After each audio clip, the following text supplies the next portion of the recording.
वैशाख के महीने में पड़ने वाली एकादशी, चतुर्थी, प्रदोष,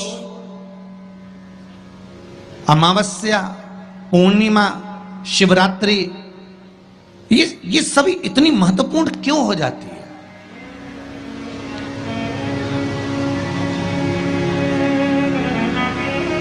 इसकी महत्वता इतनी प्रबल क्यों हो जाती है?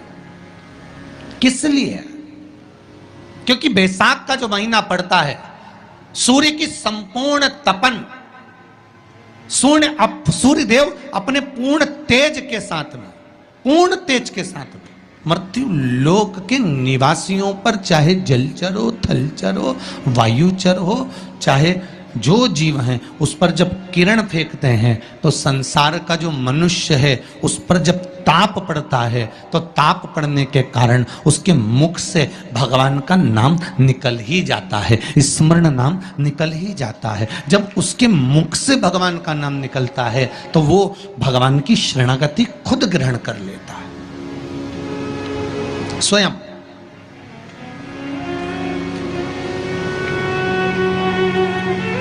शरणागति ग्रहण कर लेना। बैसाख की पोथी पढ़ते हो आप लोग? आप में से अगर कोई पढ़ता हो बैसाख महीने की पोथी, तो उसमें एक वर्णन आता है पक्ष की द्वितीया। कौन सी तिथि? अरे बोलो जम के। शुक्ल पक्ष की द्वितीया के द्वितीया चंद्रमा का दर्शन करना चाहिए। और शुक्ल पक्ष के द्वितीया चंद्रमा का दर्शन कर कर प्रदोष काल के समय पर, कौन सा काल? शाम के समय। प्रदोष काल मालूम है सबको? सूर्य जब डूबता है उसके 45 मिनट पहले से सूर्य डूब जाए उसके 45 मिनट बाद तक।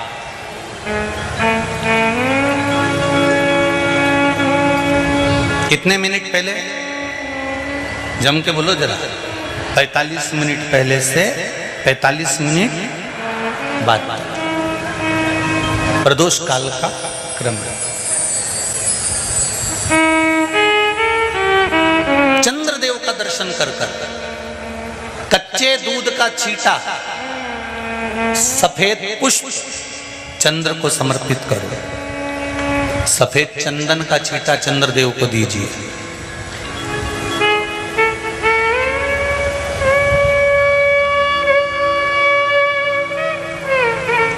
और चंद्रदेव को छींटा देने के बाद जो दूध है उसका छींटा अपने तन पर लीजिए। सफेद चंदन थोड़ा सा अपने शरीर पर लगा लीजिए। कितना भी विषम से विषम रोग हो, कितना भी किडनी, लीवर, चाहे कैंसर जैसा रोग हो, मेरा चंद्र शुक्ल पक्ष के द्वितीया के चंद्र में शंकर भगवान स्वयं विराजमान होकर अपने भक्त को रोग से मुक्त करते हैं। द्वितीया का चंद्र।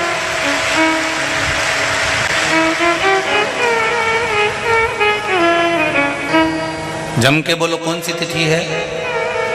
शुक्ल पक्ष के द्वितीया तिथि का चंद्र का दर्शन व्यक्ति को जीवन का सुख देता है। जिसके आंखों में तकलीफ हो, श्रवण शक्ति में तकलीफ हो, बोलने में, मुख में तकलीफ उत्पन्न होती हो,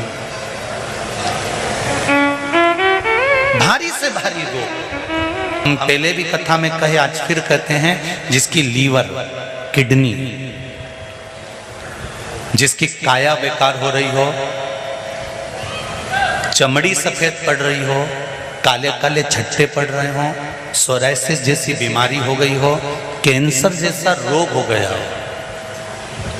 बड़े से बड़ा रोग, अगर किडनी, लीवर कितना भी बेकार से बेकार हो गया, डैमेज से डैमेज हो गया, उसको शुक्ल पक्ष के द्वितीया चंद्रमा का दर्शन करना चाहिए। दूज, जो शुक्ल पक्ष की दूज आती है ना, द्वितीया, शंकर भगवान के फोटो का दर्शन करा है आप लोगों ने? बोलो तो जम के करा है ना सबने? शंकर भगवान के चित्र का दर्शन करिए, शंकर भगवान के फोटो का दर्शन करिए, शंकर भगवान की मूर्ति का दर्शन करिए। शंकर भगवान के मस्तक पर जो चंद्रमा रखा हुआ देखते हैं आप लोग, शिव जी के मस्तक पर जो चंद्र देखते हैं, वो चंद्र कौन सी तिथि का रखा था शंकर भगवान?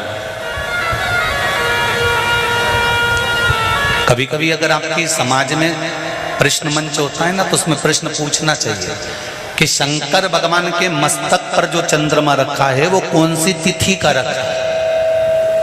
एकम, दूसरी, चतुर्थी, पंचमी, छठ, सप्तमी, अष्टमी, नवमी, दसवीं, 11, 12 पूछ लेना चाहिए कि कौन सी तिथि का चंद्रमा भगवान शंकर के मस्तक पर रखा है।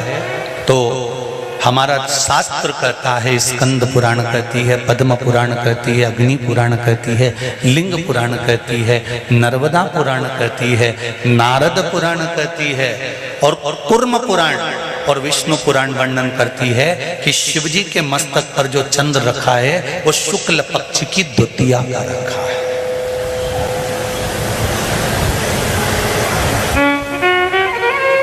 कैलेंडर किस किस के घर में?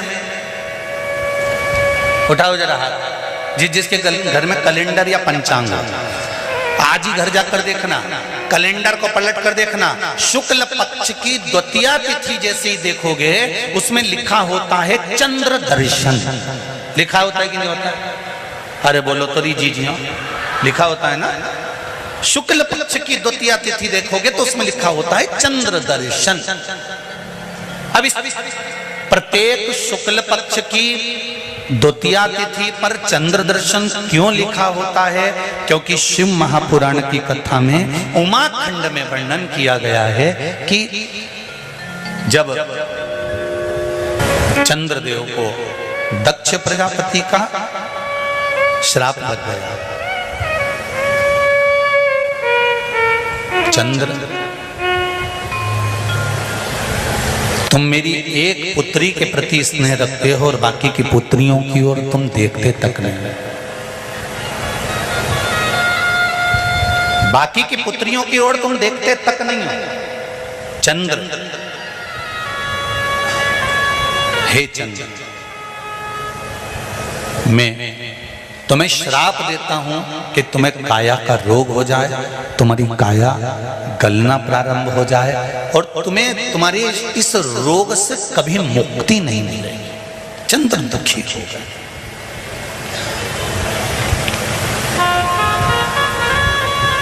ऐसा नहीं है कि चंद्रदेव कहीं गए नहीं, चंद्रदेव सब जगह गए। भगवान विष्णु के पास भी गए, भगवान ब्रह्मा जी के पास भी गए, इंद्रदेव के पास भी गए। सब जगह घूमने के बाद भी चंद्रदेव को जब सुख का भान नहीं हुआ, तब देवऋषि नारद के पास पहुंचे। जब जीवन में बहुत दुख आकर खड़ा हो जाए और उस दुख का कहीं निवारण न मिले तो कोई सतगुरु की शरण चले जाओ।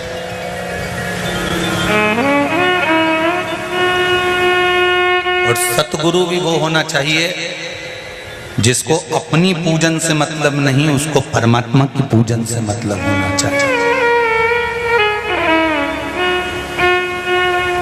सत्य मार्ग की ओर प्रशस्त कर देवऋषि नारद के पास गए और नारद जी से जाकर कहा, मेरी काया गल रही है, मेरी काया में रोग हो गया है, मेरी काया टपक रही है, कुछ कृपा कर दो। देवऋषि नारद ने कहा, पार्थिव शिवलिंग का निर्माण करो और उस शिवलिंग का पूजन करो। अब देखिएगा जरा, 33 कोटि देवी देवता में कोई ऐसा देवता नहीं रहता जो शंकर भगवान के शिवलिंग का पूजन नहीं करता हो या निर्माण नहीं करता। चंद्रदेव देवऋषि नारद के कहने पर शिवलिंग का निर्माण करते हैं, पूजन करते हैं, आराधना करते हैं, अर्चना करते हैं। चंद्रदेव भगवान शंकर की आराधना में डूब जाते हैं और आराधना करते करते करते करते करते भगवान शंकर प्रकट नहीं हुए, तब चंद्र और दुबले होते चले गए और दुर्बल होते चले गए। शरीर चंद्रदेव का टेढ़ा होने लगा, क्योंकि केवल हड्डी का कंकाल चंद्रदेव का रह गया। मांस काया टपक टपक कर गिरती रही और चंद्रदेव की काया जब और शिथिल होती गई, एकदम दुर्बल होते चले गए। सारे पूरे महीने में चंद्र की स्थिति देखना और शुक्ल पक्ष के द्वितीया तिथि के चंद्र की स्थिति देखना। शुक्ल पक्ष का द्वितीया का जो चंद्रमा होता है वो एकदम पतला, कमजोर और वक्रीय सा होता है। किस किस ने करें दर्शन? करें आप लोगों ने दूज के चंद्रमा के? एकदम पतला, कमजोर, दुर्बल, वक्रीय सा नजर आता है। तब चंद्रदेव को देखा भगवान शंकर ने और लगा कि अब इसके प्राण रहने वाले नहीं। तब भगवान शंकर दौड़कर उस शिवलिंग में से प्रकट हो जाते हैं, चंद्र की काया ठीक कर देते हैं। तो चंद्र कहता है आप कृपा करो। भगवान ने उसी चंद्र को, द्वितीया के चंद्र को अपने मस्तक पर धारण कर लिया और द्वितीया के चंद्र को मस्तक पर धारण कर कर भगवान शंकर ने कह दिया कि सुनो चंद्रदेव, आज शुक्ल पक्ष की द्वितीया तिथि है, जिस दिन मैंने आपको अपने मस्तक पर धारण करा है। जो भी शुक्ल पक्ष की द्वितीया तिथि को चंद्र का दर्शन करेगा, उसकी जिंदगी में कभी रोग से वो ग्रसित नहीं होगा। शुक्ल पक्ष की द्वितीया तिथि को भगवान शंकर ने चंद्रदेव को अपने मस्तक पर धारण करा। तो शंकर भगवान ने कह दिया, सुनो चंद्रदेव, आज शुक्ल पक्ष की द्वितीया तिथि को मैंने आपको अपने मस्तक पर धारण करा है। संसार में रहने वाला, मृत्यु लोक में रहने वाला, चाहे देवलोक में रहने वाला, चाहे जिस लोक में वो निवास कर रहा है, अगर शुक्ल पक्ष के द्वितीया तिथि के चंद्रमा का दर्शन करेगा तो वो रोग से मुक्त रहेगा। अब हमारे यहाँ इतनी अच्छी अच्छी तिथियां दी हैं, कैलेंडर तक में लिखा हुआ है कि चंद्र दर्शन। अब उसके बाद भी लोग चंद्र दर्शन नहीं करें तो फिर उनका भाग्य बेकार। पंचांग में लिखा है कि चंद्र दर्शन, बोलो सही है कि गलत है? उस पे पंचांग में लिखा है कि चंद्र दर्शन, शुक्ल पक्ष की द्वितीया तिथि चंद्र दर्शन। मान लो कोई व्यापार, कोई दुकान, कोई फैक्ट्री आपकी ठीक नहीं चल रही है, आप ठेला लगा रहे हो, सब्जी की दुकान लगा रहे हो, कोई दुकान खोल कर बैठे हो, कोई फैक्ट्री लगा कर बैठे हो, कोई व्यापार कर रहे हो और उस व्यापार में तुम्हें आनंद नहीं आ रहा, बहुत तकलीफ चल रही है, बहुत तकलीफ, सब कुछ करके देख लिया पर वो तकलीफ मिटी नहीं रही। तो थोड़े दिन, थोड़े समय किसी भी शंकर के मंदिर में बटकेश्वर महादेव के नाम से एक बेलपत्र चढ़ाने का तरीका जरा समझ लेंगे। आप अगर जिस दिशा में खड़े हो, अगर आप शंकर के शिवलिंग के इधर हो तो बेलपत्री का डंडी का मुख आपकी ओर होना चाहिए।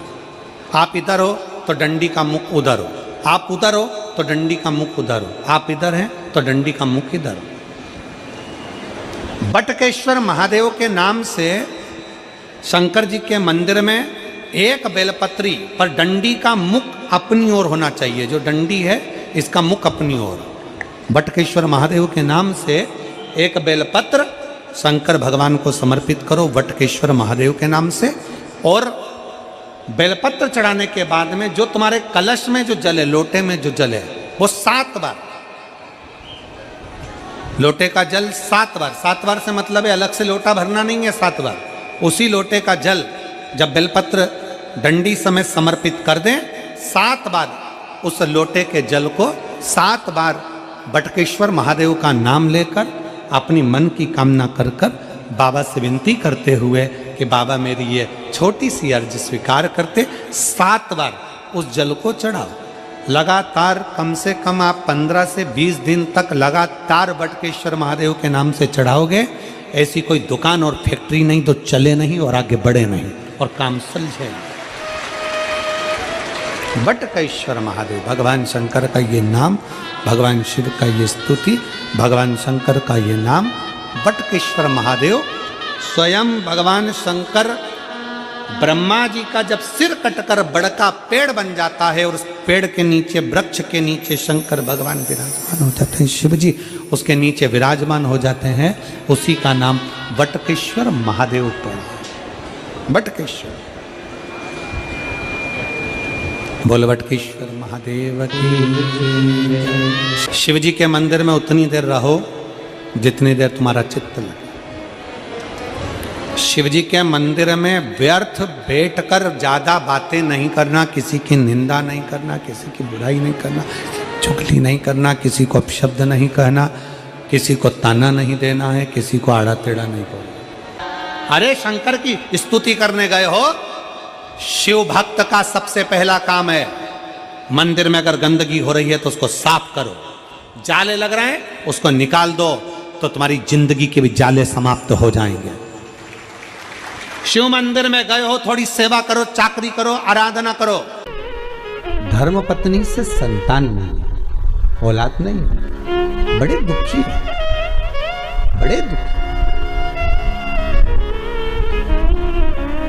अच्छा, संतान नहीं हो, किसी नारी की गोद अगर, स्त्री की गोद अगर खाली रह जाए तो भी दुख होता है उसको कि मेरे घर में औलाद नहीं, संतान नहीं।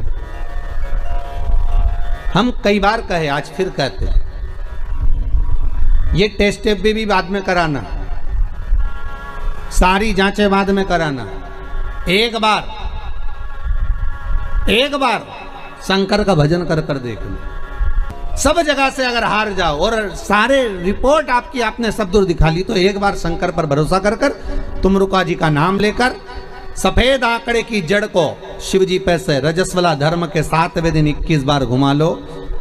नाम गोत्र बोलकर कमर में लाल धागे में बांध लो। पीपल के पत्ते शिव जी को चढ़ाओ, उठाकर लाओ। उस एक पत्ते को रात्रि को गाय के दूध में उकालो और उस दूध को दोनों पति पत्नी पियो। साथ रहिए, समय आएगा, बाबा चाहेगा तो 3 या 4 महीने में गर्भ ठहर ही जाएगा। सारे डॉक्टर को दिखा लिया अपनी जगह, टेस्ट भी करवा लिया अपनी जगह, पर एक बार प्रयोग, और वो विश्वास रखकर करना पड़ेगा। शंकर पर जो भी कार्य कर रहे हो आप, जो उपाय कर रहे हो आप, शिव का स्मरण कर, भगवान पर अगर विश्वास रखोगे, भरोसो दृढ़ इन चरणन कहो, श्री वल्लभ नख चंद्र छटा बिन सब जगह माही अंधेरो। अगर भरोसा है तो शंकर है, और भरोसा नहीं तो शिव कहां से। विश्वास लेकर अगर आए हो तो काम तो होगा। ये लोग काशी से आए हुए हैं, विश्वास लेकर ही तो आए होंगे कि हम जाएंगे शंकर की कथा में तो बाबा कृपा जरूर करेगा। कई लोग यहाँ पर बैठे हुए हैं जो विश्वास लेकर आए हुए हैं, दूर दूर से आए हुए हैं, केवल विश्वास लेकर कि भगवान कृपा करेगा किसी न किसी रूप में, मुझे विश्वास है कि बाबा मेरी सुनेगा।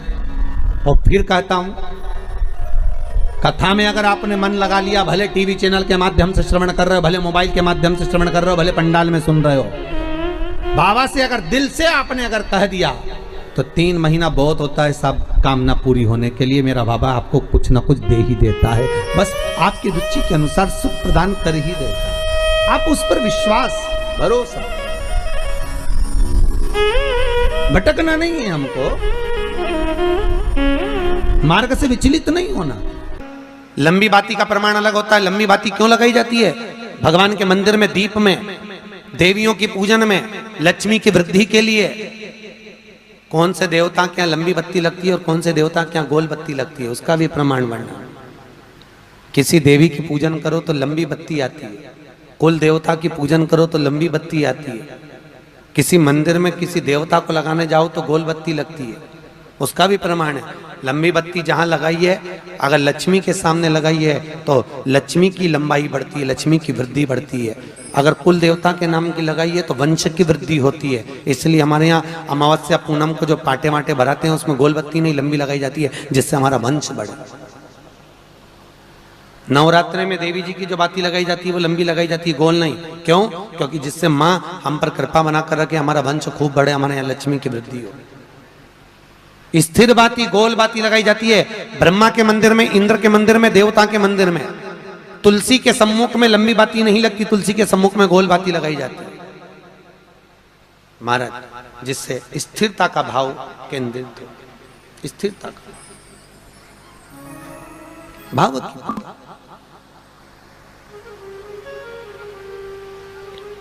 पीपल के वृक्ष के नीचे कभी लंबी बाती नहीं लगती, बड़ के पेड़ के नीचे कभी लंबी बाती नहीं लगती, आंवले के पेड़ के नीचे कभी गोल बाती नहीं लगती, आंवले के वृक्ष के नीचे लंबी बाती लगना चाहिए।